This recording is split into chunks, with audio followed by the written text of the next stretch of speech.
नमस्कार, मैं मनदीप पिलानिया और आप देख रहे हैं पंजाब केसरी टीवी। आजकल धोखे देने का तरीका समय के अनुसार बदलता जा रहा है। डिजिटल धोखे देखे होंगे, किस प्रकार फ़ोन से पैसे साफ किए जाते हैं, अकाउंट आप देखेंगे खाली देखने को मिलते हैं। अजीबो प्रकार के धोखे खबरों में देखने को मिलते हैं।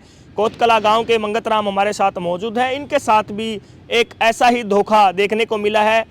मंगत राम के 11 एकड़ और जो इनके गांव के ही हैं प्रदीप 13 एकड़, दोनों की ज़मीनों पर 31,99,000 का लोन लिया गया है। ना ही वो मंगत राम ने लोन लिया है, ना ही वो प्रदीप ने लोन लिया है। हालांकि इनको मरा हुआ भी दिखाया दिया गया है कि ये दोनों मर चुके हैं और इनकी ज़मीनों पर 31,99,000 का लोन लिया है।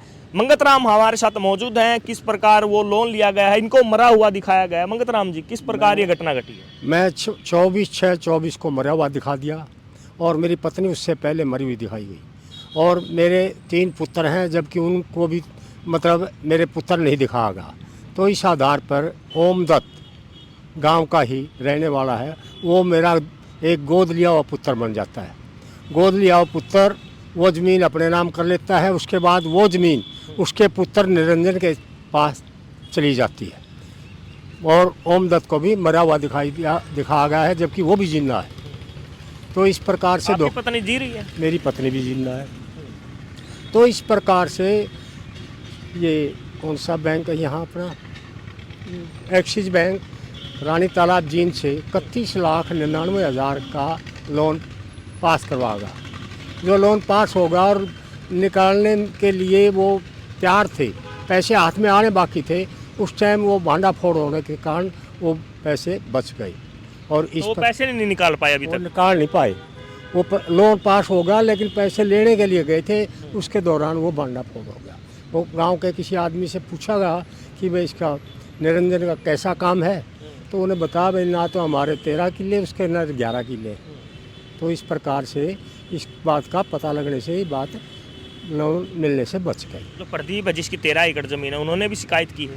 हाँ जी, उन्होंने भी शिकायत की। वो डीसी से मिले थे और फिर हम डीआरओ से मिले थे, जिसके आधार पर एफआईआर दर्ज की गई है। निरंजन और आशीष है जो इसका गवाह है खेड़ी जालब का, उसके खिलाफ और बैंक मैनेजर के खिलाफ एफआईआर दर्ज की गई। किसी को सस्पेंड भी किया गया?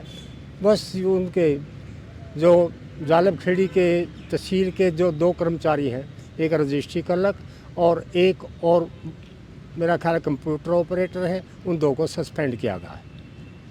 तो आप क्या करते थे पहले, मतलब जॉब करते थे आप? मैं जॉब करता था बेटा, मैं एजुकेशन में जॉब करता था। मुझे आज से 23 साल पहले मैं रिटायर हुआ।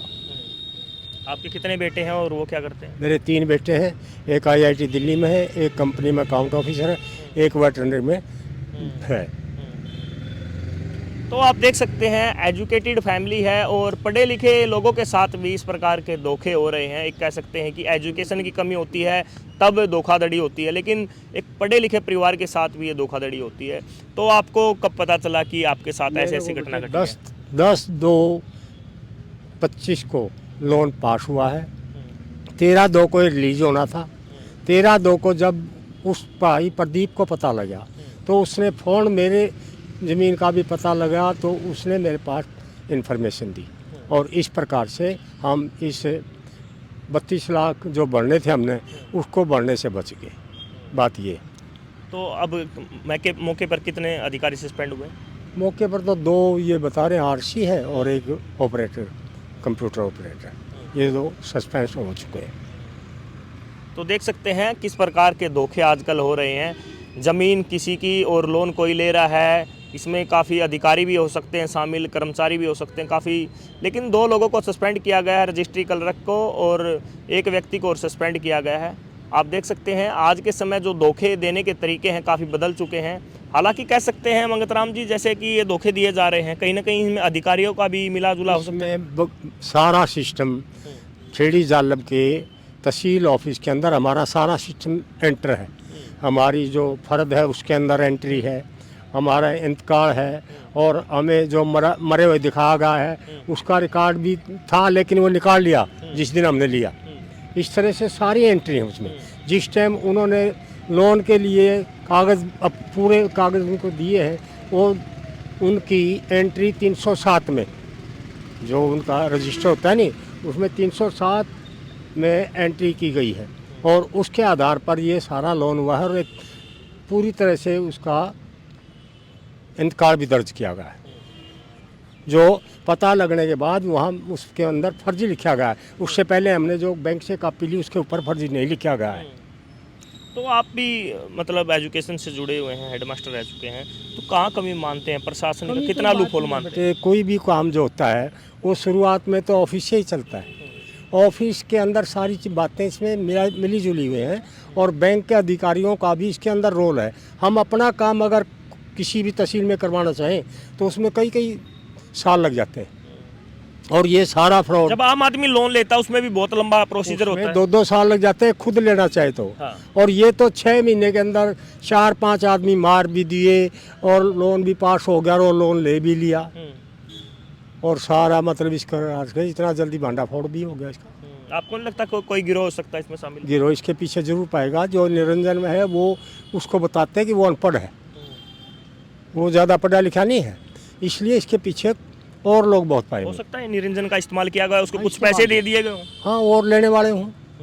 इसके बारे में बेटे जब कोई तहकीकात होगी या पता लगेगा, वेरिफिकेशन होगी तभी पता लगेगा। अभी फिलहाल प्रशासन की जो कार्रवाई हो रही है उससे संतुष्ट हैं आप? उससे संतुष्ट कैसे हैं? वो तो ठीक है, वो 2 सस्पेंड कर दिए, हमारे 2 महीने के बाद उनको बहाल कर देंगे, उनमें क्या है।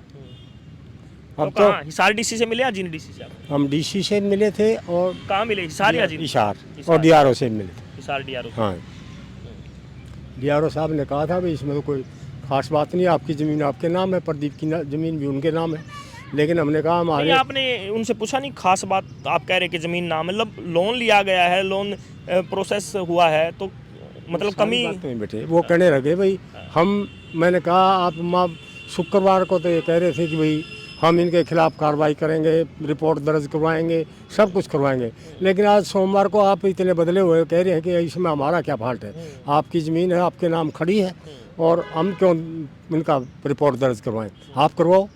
हमारे कहने से कोई कर नहीं रहा था, वो कहने लगे डिपार्टमेंटल मामला है। ये बात ये देख सकते हैं कोतकला गांव के हैं मंगतराम। ये गांव नारनौंद विधानसभा में आता है, हिसार जिले में आता है। मंगतराम के साथ और इनके गांव के ही प्रदीप है, उनके साथ एक धोखाधड़ी का मामला सामने आया।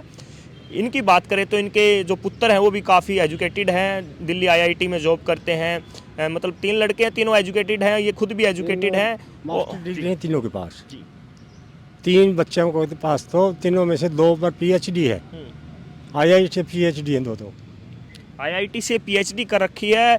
और धोखा देने की बात करें तो जो कहते हैं ना पढ़ा लिखा आदमी भी धोखे में आ जाता है, लेकिन किस प्रकार का ये जो गिरोह सामने आया है, मुझे लगता है कि मंगतराम जी ये और भी पीड़ित हो सकते हैं, बहुत से फ्रॉड पाएंगे। हाँ। और जब इंक्वायरी होगी, जब किसी के साथ वेरिफिकेशन होगी, उसके बाद ही पता लगेगा कि क्या मामला है, और इसके बारे में हम ज़्यादा कुछ नहीं कह सकते। ये मंगतराम अभी जीवित हैं, लेकिन इनको मरा हुआ दिखाई दिया गया, इनकी पत्नी को भी मरा हुआ दिखाया गया, और अब इनको जो अभी प्रशासन की तरफ से धक्के खाने पड़ रहे हैं, लोगों से मिलना पड़ रहा है। अब कहने की बात है कि प्रोसेस हो चुका था लोन। आम आदमी जब लोन लेने के लिए जाता है तो साल 2-2 साल चक्कर लगाने पड़ते हैं, लेकिन जब ये गिरोह इकट्ठा होके लोन लेता है तो कहीं ना कहीं इसमें बैंक के कर्मचारी भी शामिल हो सकते हैं, प्रशासनिक अधिकारी भी शामिल हो सकते हैं। अब देखने वाली बात है आगे की क्या कार्रवाई होगी। 2 अधिकारी बताए जा रहे हैं कि सस्पेंड किए गए हैं। अब ऐसे ही कौन से मामले सामने आ सकते हैं, कह सकते हैं कि और भी लोग पीड़ित हो सकते हैं, और लोगों की ज़मीनों पर भी ऐसे ही धोखे देकर या धोखाधड़ी से ज़मीन हड़प कर और कागज़ों में दिखाकर लोन प्रोसेस किया जा सकता है, और किया भी होगा। अब देखने वाली बात है आगे की कार्रवाई क्या की जा सकती है। जींद से पंजाब केसरी के लिए मैं मनदीप पिलानिया। हमसे जुड़े रहने के लिए हमारे YouTube चैनल को सब्सक्राइब करें और नई वीडियो की नोटिफिकेशन के लिए बेल आइकॉन को दबाएं। अगर आप ये वीडियो Facebook पर देख रहे हैं तो लाइक जरूर करें और ज्यादा से ज्यादा शेयर करें। धन्यवाद।